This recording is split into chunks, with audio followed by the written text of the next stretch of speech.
Hello and welcome to Atop the Fourth Wall, where bad comics burn. Well, the end of the year is approaching, so it's a time for reflection on the things we've done. While it's true that I am the most handsome, most magnificent person alive, I sometimes screw things up. Hold it right there, you plagiarist! Oh, you. That's right! The Nostalgia Critic already did this kind of video! You're not allowed to do the same kind of video! Then logically, by appearing in my video, you are voluntarily contributing to this alleged ripping off. Bah! Logic means nothing to me! Anyway, the point is that this is the top 15 screw-ups of Atop the Fourth Wall. That's fuck-ups! How come you never swear? You look so immature when you never swear! So by swearing, I'd appear as mature as you do, huh?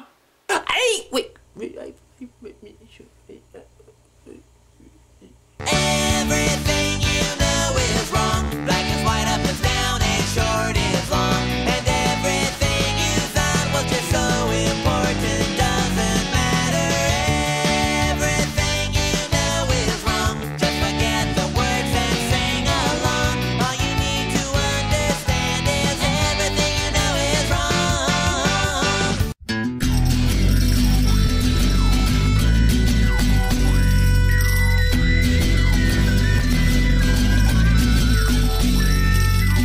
Welcome to Atop the Fourth Wall, where bad comics burn.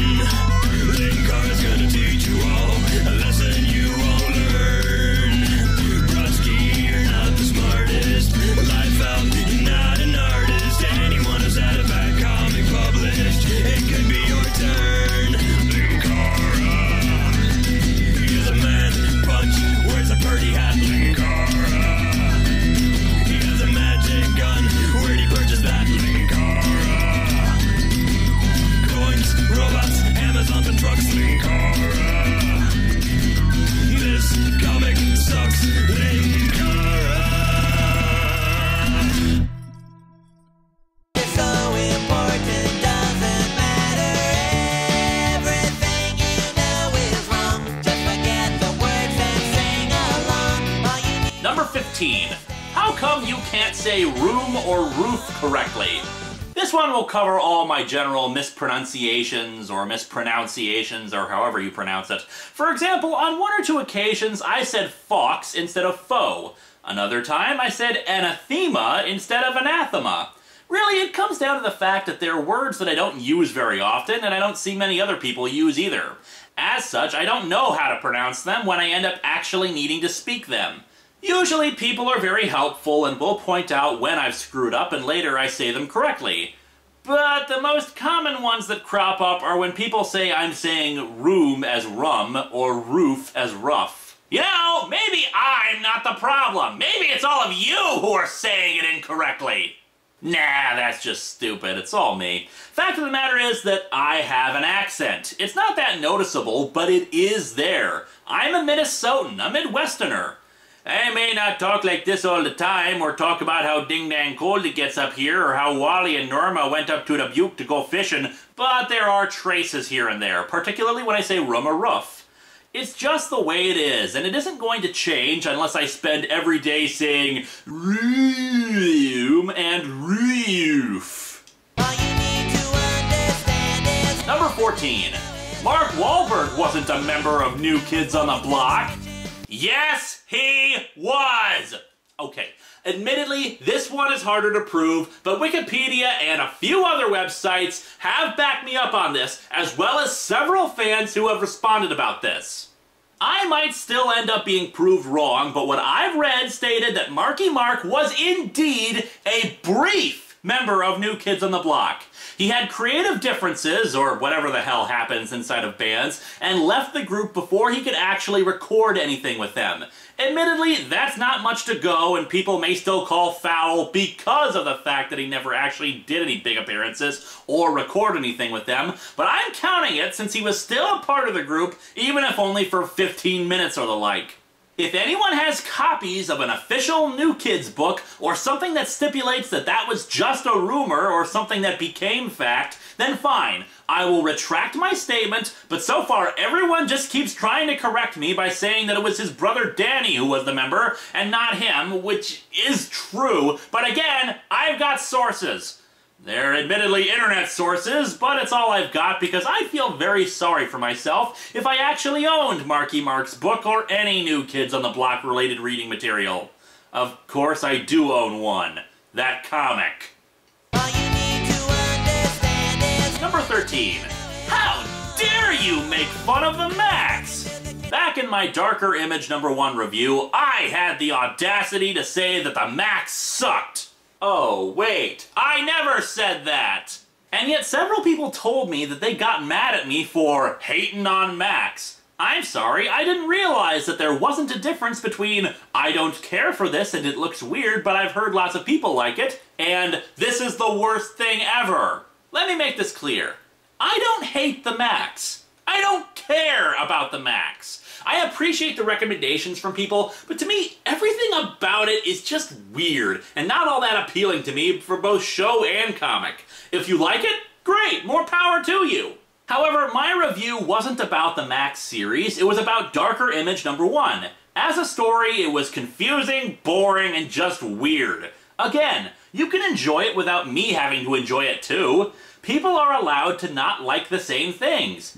But then again, I haven't watched or read it, so of course I can't give an informed opinion about the characters or the story other than the lame one in Darker Image #1. all you need to understand is Number 12. The Transformers comics did break the top 10 lists. Yeah, I don't know how I screwed this one up, but I did. During my review of Dreamwaves' Transformers #4 and 5, I stated that the comics, while popular, never broke the top 10 lists in sales. It turns out the sales charts I'd been reading were from 2004 and covering reprints and whatnot, when I should have been looking at the sales for 2002.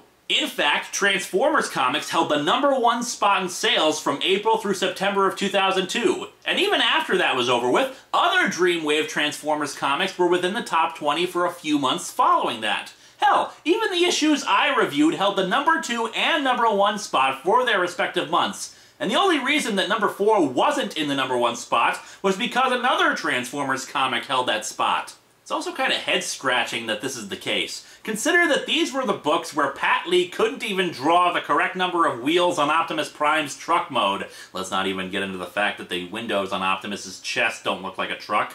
And yet they were beating out books like the Ultimates, 3 X-Men series, and Ultimate Spider-Man. Yeah, Marvel held every other spot except number 10 in April 2010, which was an issue of Image Comics' G.I. Joe series, another 80s franchise.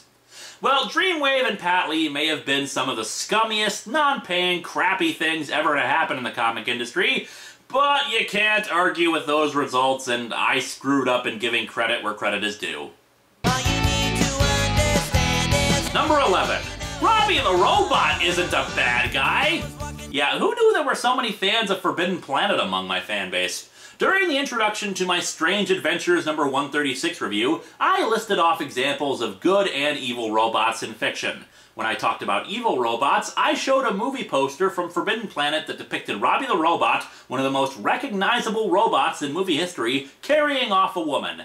I didn't say anything about it, but the implication that he was evil was clear. And now I must confess that sadly, I still haven't seen Forbidden Planet. However, plenty of my fans were quick to point out, nay, seemed outright offended that I had implied that he was evil.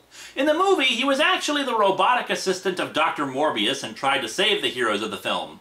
Still, Robby the Robot has had a long history in film and television, from Twilight Zone to Lost in Space, and I do apologize about using the inaccurate poster.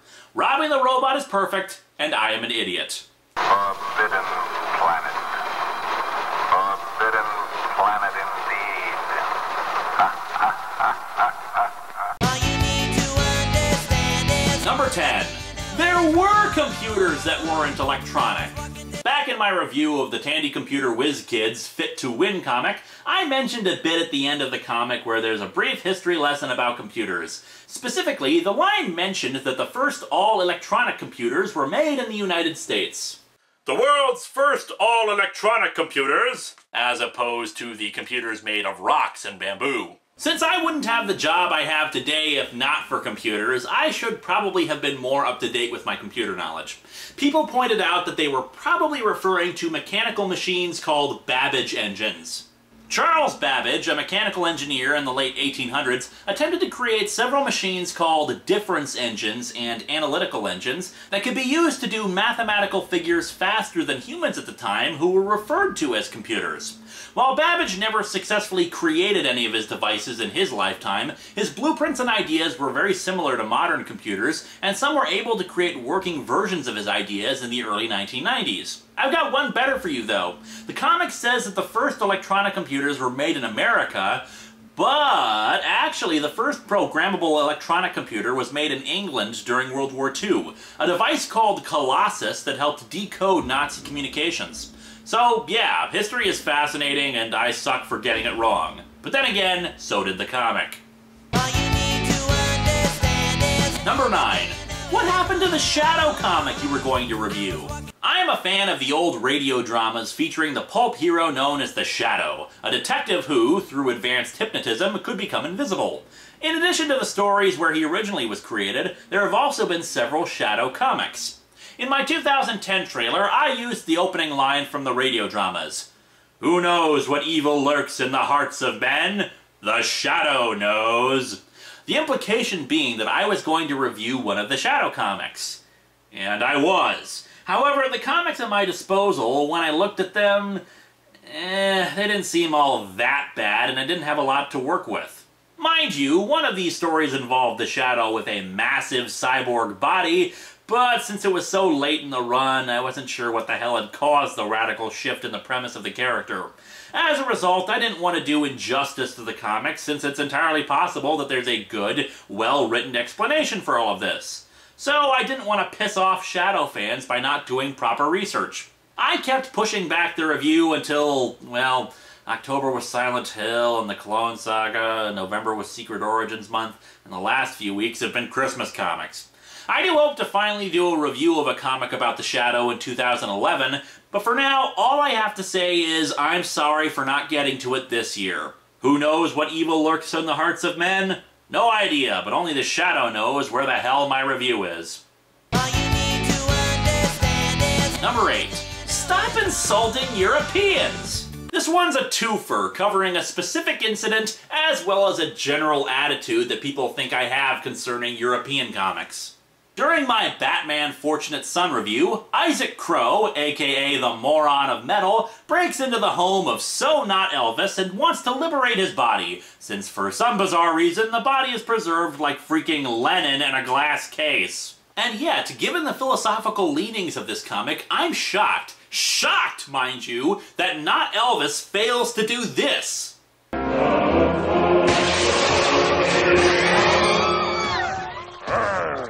Must crush capitalism. Zombie Not Elvis would have greatly improved Batman Fortunate Son.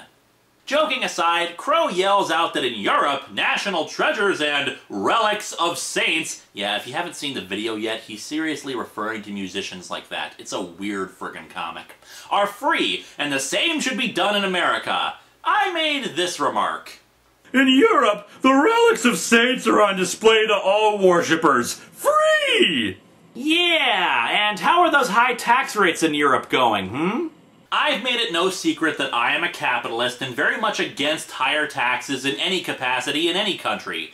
I'd be lying if it wasn't a bit of a dig at various European countries with socialized governments. However, and this is the big however, my statement was meant to be an attack, yet again, on the idiocy of Isaac Crow. The taxes are the point. Such things aren't free. Instead of a charge at the front door, they're funded by taxes. Let's not even get into how stupid it is to just say, Europe. Hey Isaac, Europe is not a country! and not refer to any specific nation's laws or standards, but instead also point out, as another fan stated in the comments, that the display of bodies of saints isn't free either, and it isn't a government-funded thing. The Catholic Church funds that practice. And again, Isaac's little pipe dreams about how the world is supposed to work once again proves how stupid the comic is.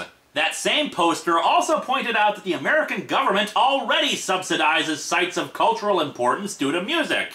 And, of course, the fact that Crow is comparing a for-profit musician to religious icons and places. At every turn, Batman Fortunate Son finds whole new ways to be idiotic. However, my remarks should have been phrased better, and for anyone who took offense to what I said, I apologize for what I said. Secondly, I get a lot of requests and emails from people pointing out that Atop the Fourth Wall seems to focus exclusively on American comics, and yet never showcases European comics. Many want me to review or highlight stuff from South America, manga from Japan, or most especially, European comics. It's certainly not because I hate any British or French comics or anything like that. Really, it comes down to a few things. 1. Many want me to showcase European comics, as in talk about the good ones. The problem is, as I have said multiple times now, Atop the Fourth Wall is about bad comics. The point is to explain how something sucks and make fun of it, both for entertainment value and to show how stuff can be improved. Sure, sometimes we'll come across stuff that's not that bad, but hey, not every comic is going to be Amazon's Attack or Ultimates 3. And that's kind of the point. People keep giving me recommendations and offering to send me European comics, except they want to send the good ones. You give me something just awful and repugnant, and yeah, I can work with it for the show. Unless I'm comparing something to a good comic, I don't like talking about good comics on this show. It's boring for me, since all I'm doing is saying, this is good, this is awesome. The only example I can think of when someone recommended a bad comic to me would be Asterix, a French comic that people have said has lived past the intention of its original creators. Well, I understand the frustration there, but I've said before I don't review comics solely because of continuity issues. They have to just be really, really badly written or badly drawn. And the final reason is, well, I hate to say it, but I do have a bit of a bias towards American superheroes. I love superheroes. I love tales of modern-day knights and the ongoing epic struggle of people with great power having to fight lavishly ludicrous villains and righting wrongs and blah blah blah. Hell, I don't care for a lot of non-superhero comics. It's not that I think that they're bad, they're probably really good. But Y the Last Man, The Walking Dead, Scott Pilgrim, I'm just not interested in them. And yeah, we'll do non-superhero comics on this show too. Remember Sci-Spy? But they have to be particularly bad in order for me to... Wait a second. This is a trade? Somebody actually collected Sci-Spy? We'll get back to Sci-Spy next year. All you need to understand is Number 7. Tony the Tiger set the can back up in the previous panel. In my review of Nolan Ryan #1, or rather the comic with like 4 different names that they couldn't decide on, I pointed out that the can that the kid threw a rock at, I seriously don't remember his name, his problem was so pathetic that any name he had was drowned out by his whininess, mysteriously teleported back up to the fence he had set it on. However, many were quick to point out that, in fact, we can see Tony the Tiger setting the can back up again. The reason why this one is higher than the others is because I feel I genuinely made a huge mistake with it. I pride myself on reading this stuff and paying attention to everything said, even if it's depressingly stupid. But I shouldn't miss something that obvious. So yeah, a brief one, but a big one for me. all you need to understand is Number 6. Having only one shoulder pad does make sense. I've said it repeatedly when it comes to 90s style artwork. Having a single shoulder pad on armor looks stupid and more like it was meant to be extreme than it was to make any sort of sense. However, the more combat-oriented among you have pointed out that actually one shoulder pad makes perfect sense, particularly when it comes to battles involving one-handed swords. The idea is that when facing your opponent, the body will naturally turn to the side where the sword is, so it will be closer to the opponent. Thus it requires more protection. Armor is heavy and can get in the way of a fight, so the less that you have to wear, the better. It is the position of this show that even if something looks stupid, if there is an actual logical point to it, then it's acceptable. After all, we deal in superhero comics with frequently audacious and silly-looking outfits, some with sillier appearances than others. However, I maintain that the appearances of many of the ones I've critiqued still make no sense. If it's a single weapon and they're holding it as described, then fine, I can accept that.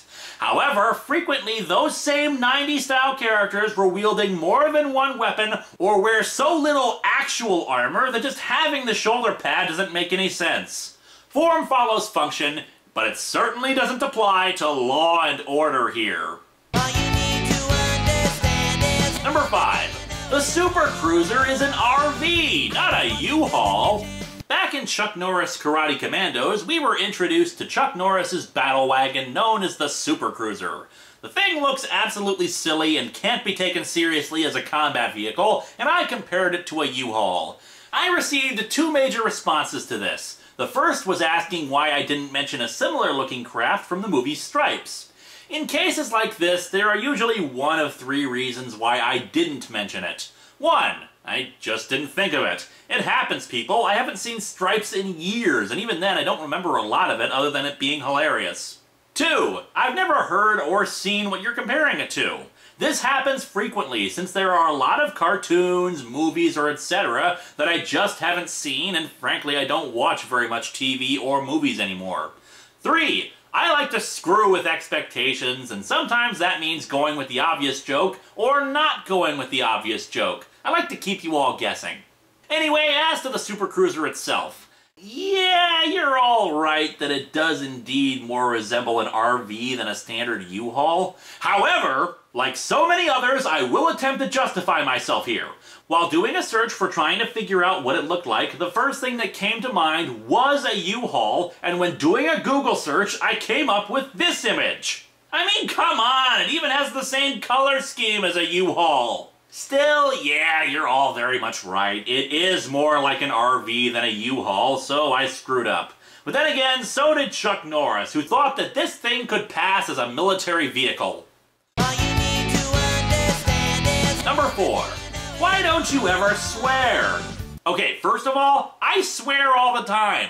When did hell, damn, and ass stop being swear words? No, of course people are referring to the fact that I don't say the more colorful 4-letter words, even when they appear in the comics. It's not because I'm a prude or anything. Outside of these videos, I in fact use those words plenty.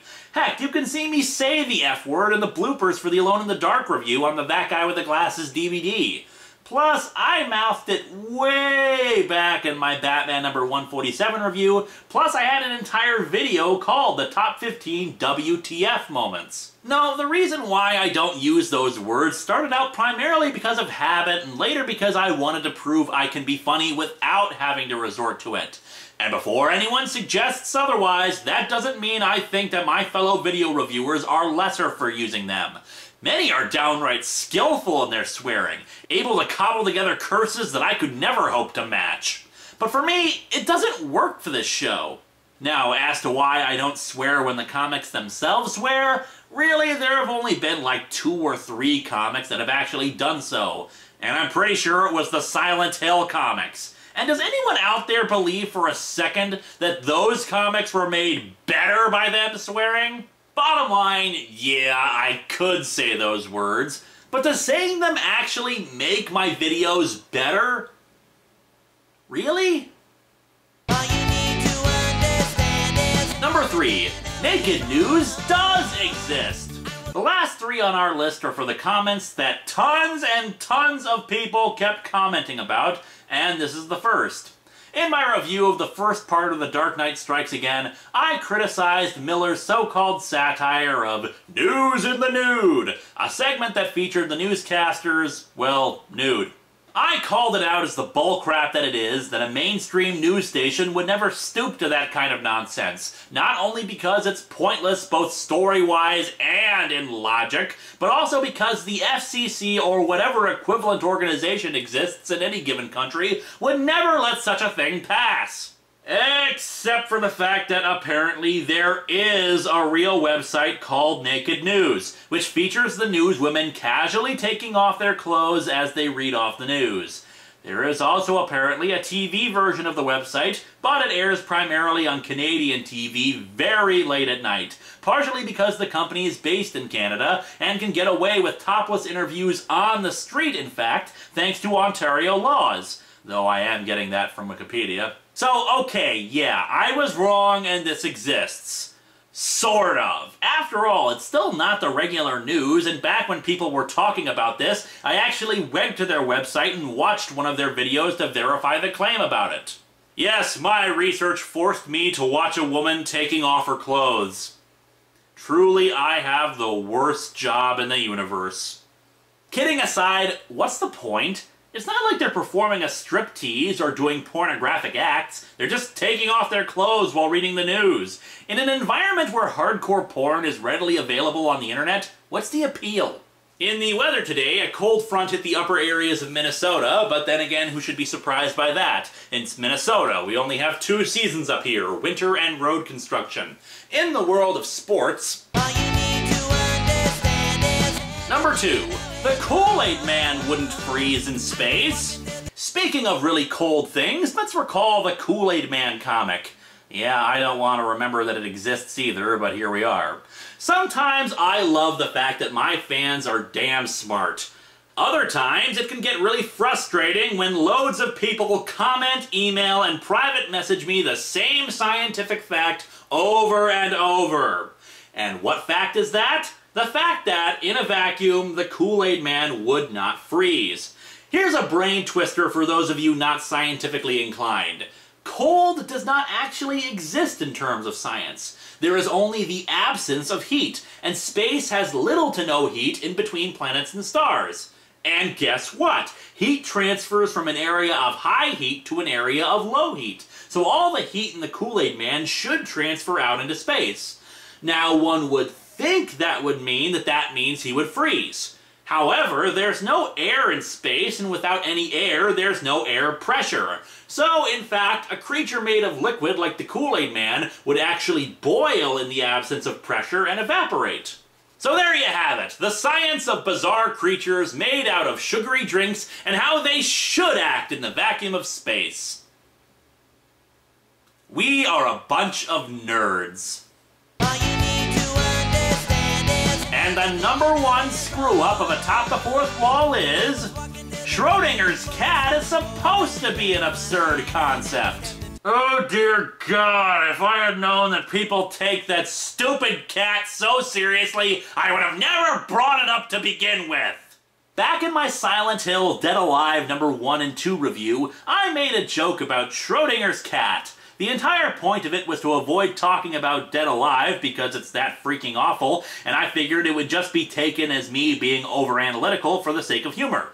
What I got instead was about a bajillion messages and comments telling me how I didn't understand the damn thing or its purpose in relation to quantum physics. It was a silly, silly joke, especially when I mentioned the bit about the electric company, since of course they monitor the level of power used. It wasn't meant to be taken seriously, and it was just one of those deep thoughts, quote-unquote, that I have on a boring afternoon, and not something that needed to be hammered into me repeatedly.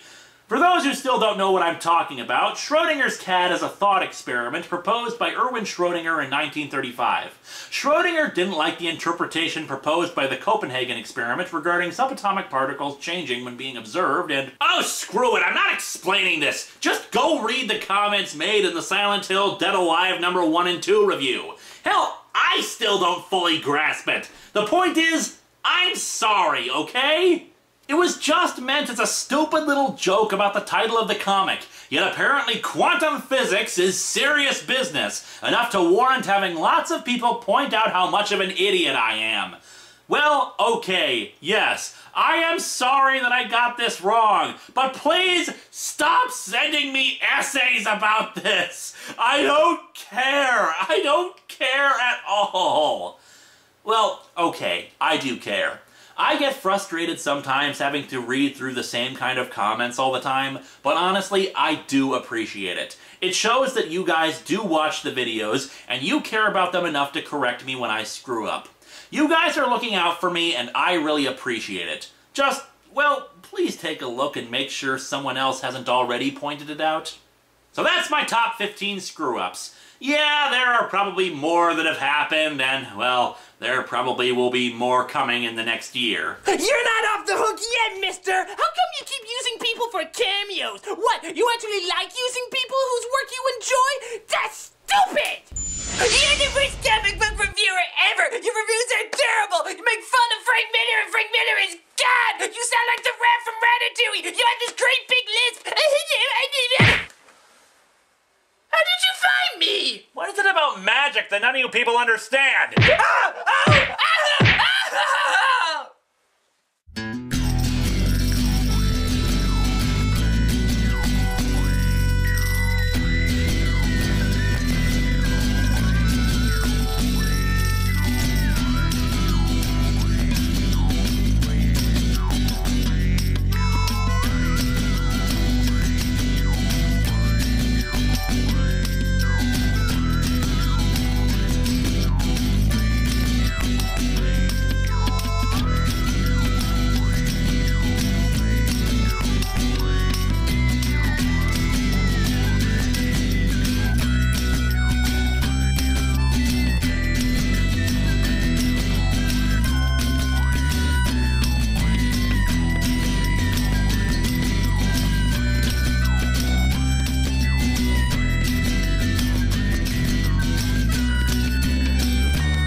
Finally, a robot to stop ladies from squeezing Charmin. Don't squeeze Charmin. Don't squeeze Charmin. Charmin's doubly fluffy, doubly irresistible. Don't squeeze. Fluffy. Squeeze Charmin. Squeeze Charmin.